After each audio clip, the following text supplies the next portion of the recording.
Hi and welcome to Geetha's kitchen Tamil. இன்றைக்கி நம்ம கிச்சனில் ஐவி கார்டன் சொல்லக்கூடிய கோவக்காய் வச்சு குழம்பு செய்ய போகிறோம். இந்த கோவக்காயோட நன்மைகள்னு பார்த்தீங்கன்னா நிறையா இருக்குதுங்க. ஏராளமான ஹெல்த் பெனிஃபிட்ஸ் இருக்குது. இதில் குறிப்பாக சொல்லணும் அப்படின்னா அது பிளட் ப்ரெஷரை வந்து நல்லா கண்ட்ரோல் பண்ணுது. அதே போல் சர்க்கரை நோயாளிகளுக்கு அவங்களோட அந்த சர்க்கரையோட அளவை வந்து நல்லா மெயின்டைன் பண்ணுதுங்க. அது மட்டும் இல்லாமல் உங்களுக்கு வயிற்றில் குடல் சம்மந்தப்பட்ட எந்த ஒரு நோய் இருந்தாலுமே வந்து எல்லாத்தையுமே சரி பண்ணுதுன்னு சொல்கிறாங்க. ஸோ இவ்வளோ ஒரு நல்ல நன்மைகள் இருக்கக்கூடிய இந்த கோவக்காயை வச்சு எப்படி குழம்பு செய்யலாம் அப்படின்னு இன்றைக்கி நம்ம செஞ்சு காட்ட போகிறோம். வாங்க கிச்சனுக்குள்ளே போகலாம்.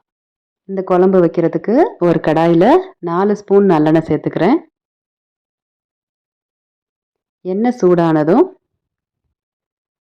1/2 ஸ்பூன் கடுகு, 1/2 ஸ்பூன் ஜீரகம், 1/2 ஸ்பூன் சோம்பு சேர்த்துக்கலாம். இது கூடவே 1/4 ஸ்பூன் மிளகு, 1/4 ஸ்பூன் வெந்தயம் சேர்த்துக்கிறேன். இப்போ இது எல்லாமே நல்லா பொரிஞ்சு வரட்டும். இது கூட ஒரு 7 பல் பூண்டு வந்து இடித்து வச்சுருந்தேன், அதை நான் சேர்த்துக்கிறேன். இந்த பூண்டு சேர்த்து நல்லா வதக்கி விடலாம். இந்த பூண்டு இந்த மாதிரி வதங்கும் போதே நல்லா வாசமாக இருக்கும். இது கூட ஒரு கைப்பிடி அளவு கருவேப்பிலை சேர்த்துருக்கேன். அடுத்ததாக ஒரு பெரிய வெங்காயம் சின்ன சின்னதாக வெட்டி வச்சுருக்கேன், அதையும் நான் சேர்த்துக்கிறேன். நீங்கள் இதில் சின்ன வெங்காயம் கூட போட்டுக்கலாம். ஒரு 15 பல் சின்ன வெங்காயம் சேர்த்துக்கங்க. வெங்காயம் நல்லா வதங்கிட்டு இருக்கும்போது இந்த குழம்புக்கு தேவையான உப்பு சேர்த்துக்கலாம். 1 ஸ்பூன் கல் உப்பு சேர்த்துருக்கேன். அடுத்ததாக ஒரு பெரிய தக்காளி சின்ன சின்னதாக வெட்டி வச்சுருக்கேன், அதை சேர்த்துக்கிறேன். குட்டி தக்காளியாக இருந்தால் 2 சேர்த்துக்கங்க. நான் அது நல்ல பெரிய பழமாக இருந்ததுனால ஒரே ஒரு பழம் எடுத்திருக்கேன். இந்த வெங்காயம் தக்காளி நல்லா வதங்கி வரட்டும். இப்போது இந்த தக்காளி வதங்கிட்டு இருக்கும்போதே நான் கோவக்காயை ஆட் பண்ணிக்க போகிறேன். கோவக்காயை பார்த்தீங்கன்னா இந்த மாதிரி நீட்ட வாக்கில் வெட்டிட்டு அதை பாதியாக வெட்டி வச்சுருக்கேன். இதை நீங்கள் வந்து ரவுண்ட் ஷேப்லேயும் வெட்டி போடலாம், இல்லை நீட்டமாகவும் வெட்டி சேர்க்கலாம். உங்கள் விருப்பம் போல் இந்த ஷேப்ஸ் நீங்கள் வெட்டிக்கங்க. இப்போ கோவக்காயை வெங்காயம் தக்காளி வதங்கும் போதே சேர்த்து நல்லா வதக்கணும். ஏன்னா அதில் லைட்டாக ஒரு பிசுபிசுப்பு தன்மை இருக்கும். அது நீங்கள் வந்து இந்த மாதிரி எண்ணெயில் வதக்கும் போது ஓரளவுக்கு அது போயிடும். நல்லா டேஸ்ட்டாகவும் இருக்கும் காய் அதுக்கப்புறம் சாப்பிட்றதுக்கு நமக்கு. அதனால் வெங்காயம் தக்காளி கூட சேர்த்து இந்த கோவக்காயை நல்லா வதக்கி எடுத்துக்கிறேன்.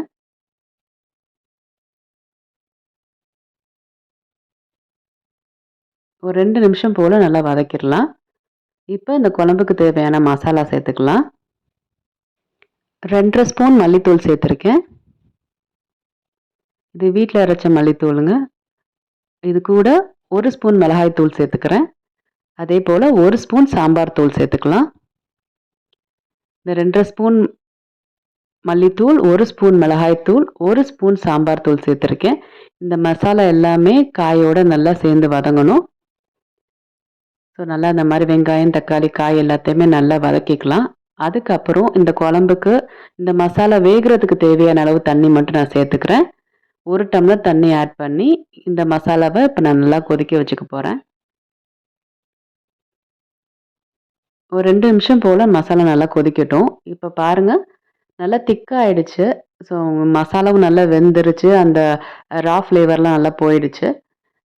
இப்போ இந்த ஸ்டேஜில் ஒரு பெரிய நெல்லிக்காய் அளவு புளி எடுத்து ஊற வச்சுருந்தேன், அதை கரைச்சி சேர்த்துக்கிறேன். புளி சேர்த்ததும் இந்த குழம்புக்கு தேவையான தண்ணி இது கூடவே சேர்த்துக்கலாம். ஏற்கனவே 1 டம்ளர் சேர்த்துருந்தேன். இப்போ கூட இன்னும் 1 டம்ளர் சேர்த்து புளியும் சேர்த்து நல்லா கொதிக்க விடலாம். ஒரு 5 நிமிஷம் போல் வெயிட் பண்ணுங்கள். நல்லா கொதிக்கட்டும். இப்போ குழம்பு நல்லா கொதிச்சு வந்திருக்கு. நம்ம போட்ட காய் மசாலா எல்லாமே நல்லா வெந்திருக்கு. நல்லா வாசம் நல்லா கமகமன்னு சூப்பராக வந்துட்டுருக்கு. நல்லா குழம்பு ஓரளவு நல்லா திக்காயிடுச்சு. காயும் நல்லா வெந்திருக்கு. அந்த மல்லித்தூள் மிளகாய்த்தூள் இந்த ஸ்மெல்லாம் போயிட்டு நல்லா குழம்பு வாசம் நல்லா அருமையாக இருக்குது. இப்போ கோவக்காய் குழம்பு நமக்கு ரெடி ஆகிடுச்சு. கடைசியாக இன்னும் கொஞ்சம் கருவேப்பிலை தூவி அந்த வாசனைக்காக தூவி இறக்க போகிறேன். நான் முன்னாடியே சொன்னது போல் கோவக்காயில் வந்து நிறைய நன்மைகள் இருக்குது. ஸோ நீங்களும் இதே போல் செஞ்சு பாருங்கள். கண்டிப்பாக இந்த வீடியோ வந்து உங்களுக்கு யூஸ்ஃபுல்லாக இருக்கும் அப்படின்னு நான் நம்புகிறேன். ஸோ இதே போல் செஞ்சு பார்த்துட்டு உங்களோட கமெண்ட்ஸை என் கூட ஷேர் பண்ணிக்கோங்க. அண்ட் தேங்க்ஸ் ஃபார் வாட்சிங். பாய்.